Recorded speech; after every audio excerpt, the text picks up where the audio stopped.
L'utilisation d'énergie nucléaire fournira une source d'électricité stable et fiable en réduisant la dépendance aux hydrocarbures et en contribuant à répondre à la demande croissante en énergie.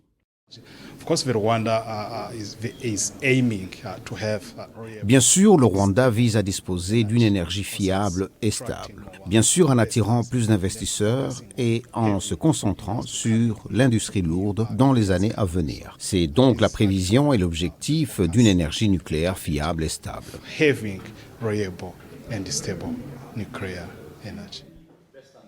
Selon la compagnie responsable de la construction de ce projet, vu la taille de ce réacteur, son coût sera réduit. Et comme le réacteur est petit, il n'est pas nécessaire de dépenser beaucoup d'argent pour tous les matériaux de structure et pour l'environnement. Cela signifie que nous pouvons produire de l'électricité avec ce réacteur pour une fraction du prix des réacteurs nucléaires actuels. Ces derniers sont déjà moins chers que de nombreuses autres sources d'énergie. Le directeur de la start-up indique qu'avec ce genre de projet, les pays africains ne devraient plus compter sur les grands fournisseurs pour s'approvisionner en énergie. Le problème, c'est que tous les pays africains doivent acheter de l'énergie aux grands fournisseurs, comme la Russie, les États-Unis ou d'autres pays.